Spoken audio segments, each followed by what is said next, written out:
What's going on? Welcome to Make Money Moves podcast. You know, the podcast where we make money moves by making money moves. Today, we're on episode 6. And the purpose of this episode is to show you how comfort is expensive. And nobody even warned you about this. So, without further ado, let's get to it. Let's make money moves so we can make some money move. Pay to a check, yeah, I changed my mind. From broke to boss, now I'm on my grind. Like in my hand, I'm claiming my time. Make money moves, podcast my line. I changed from inside. Now I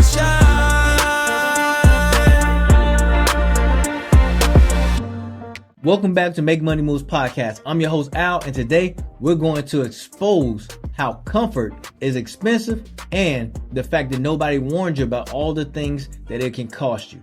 Because comfort doesn't ruin your life loudly. It drains your future quietly and slowly. See, there's a price tag that nobody shows us. It's like going in a boutique store. Let's say you're going to Rodeo Drive. You know, things don't have price on. You got an extra price of it. You probably can't afford it, right? Guess what? Comfort doesn't have a price tag. Comfort is one of the most expensive habits you will ever develop in your entire life. Not luxury, not greed, not being reckless. That's right, comfort. I know it sounds crazy, but it's the truth of the matter. You know, I'm talking about the kind of comfort that feels like it's something you earn, feels like, oh, this is just reasonable, it's nothing overboard. It feels something like, you know, you say, oh, I can finally breathe now.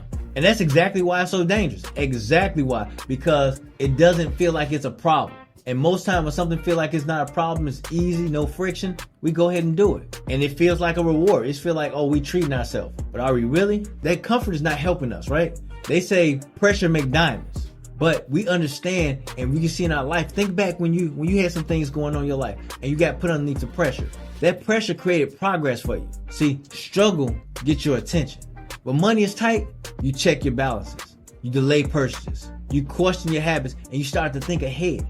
Because those struggles force you to be more aware of what you're doing. Oh no, not comfort. Comfort has the complete opposite. Comfort gonna put you to sleep. You're gonna take a nap. Because money feels okay when savings are slow, investing get postponed, discipline fades, urgency disappears. Not because you stop caring about it, because God knows we still care about it. It's because it's not an immediate threat to us. We haven't looked at it as a threat. We haven't looked at it as pressure. We look at it as a place that we feel safe, our comfort zone. And that comfort zone, we call it safety.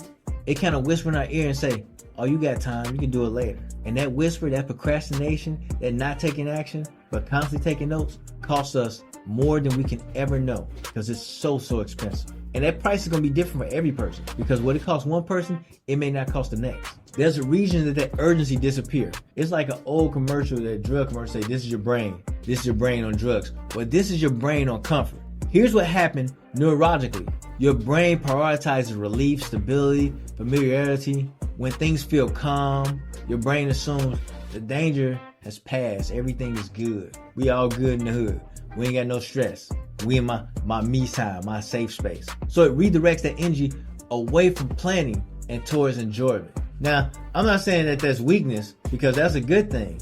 But what I'm saying is this is biology. I don't control biology. And the problem that lies in that is that we live in this world where time, not danger, is the real threat. Because we can get everything back, but we can't get time back. And comfort convinced us that we got all the time in the world. But we don't. We procrastinate. We tell ourselves like things like, oh, I'll start later. Now, I can't see you, but raise your hand if you kind of procrastinated sometime. You're like, oh, you said you're going to do something later, but you really didn't, right? Think about that last time you said, I'll start investing when I get some more money, or I'll start investing next week, next paycheck. Oh, when I get paid again, I'm going to do this, that, and the third. But that later usually means when things come down, when you earn more money, when life slows down, when you feel more confident in doing so. But here's the truth of the matter. Most of us don't want to face the fact. Life doesn't slow down. It doesn't wait on us. We don't have a stopwatch where we can stop time and move things. We're not some superhero like that. Comfort just numbs us from the urgency of life. And while we're waiting for the right time that never comes, that time keep on coming. Because it doesn't matter if you say you want a retirement at 60, 70, 80, 90. If you don't start investing today, guess what? Next year coming regardless if you invest or not. So that money, that $1 you got, you can invest it and it can be $2, $10, $100, $1 million or whatever.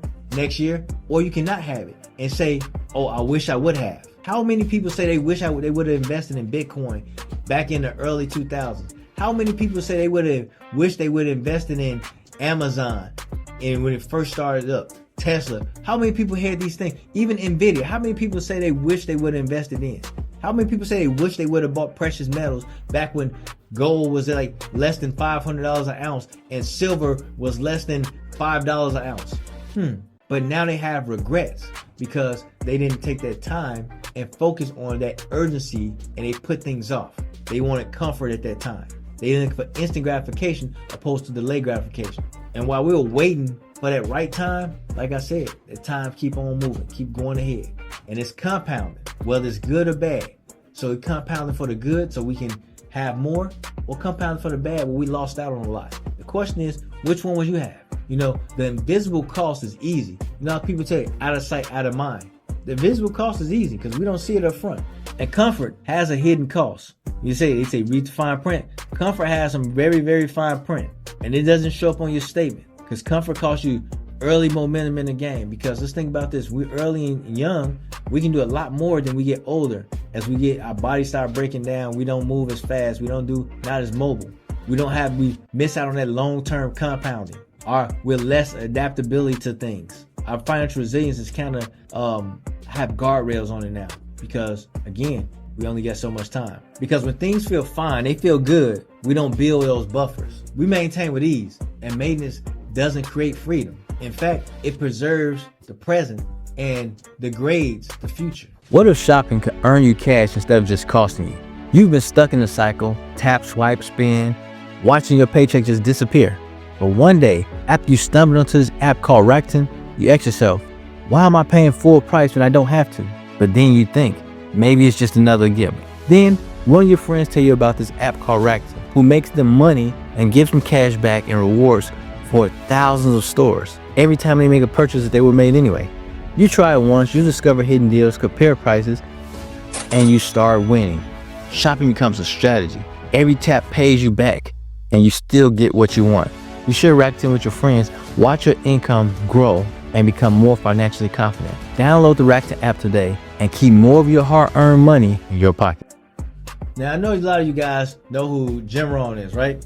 Now, Jim Rohn said, we must all suffer for one of two pains, the pain of discipline or the pain of regret. See, comfort helps us avoid discipline right now, but it quietly schedules regret later. Not dramatically where you can see it, but gradually over time. And that's scary. That's scary to me.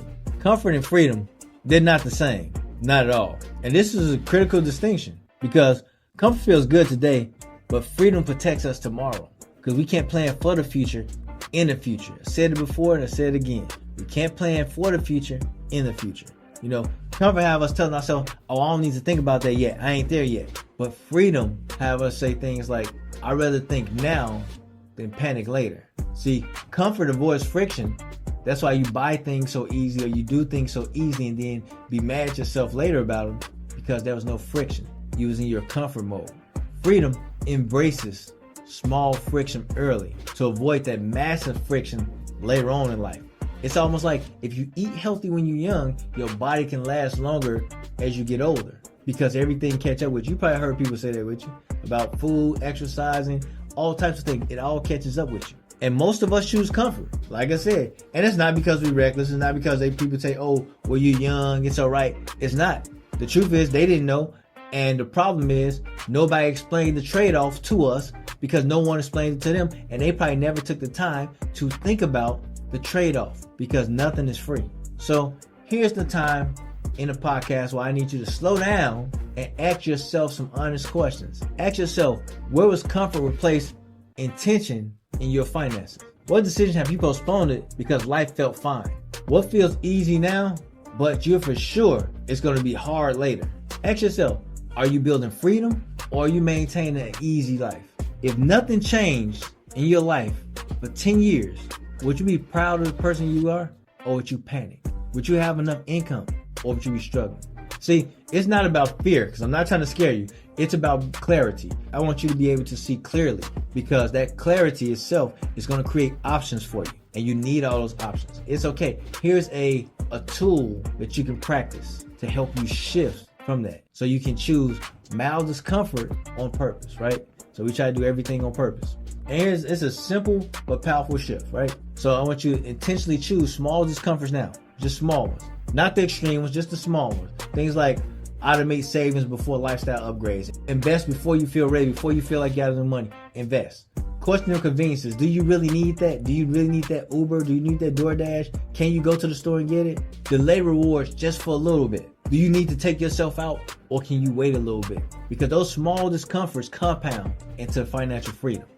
And comfort compound too into dependency. So here's the truth about lifestyle inflation. Today, we expose the real cost of comfort, and that's lifestyle inflation. It's the trade-off for comfort now and regret later. In the next episode, we're going to talk about why lifestyle inflation isn't really about money. It's about identity. Yep, that's right. It's about who we think we are, what we think we deserve, who are we trying to keep up with, even if it's just subconsciously. And I know this one, this is going to hit home, real close to home, if not hit home, for a lot of people. So stay with me, and I'm going to see you on the next episode of Make Money Moves Podcast. I need you to do something for me.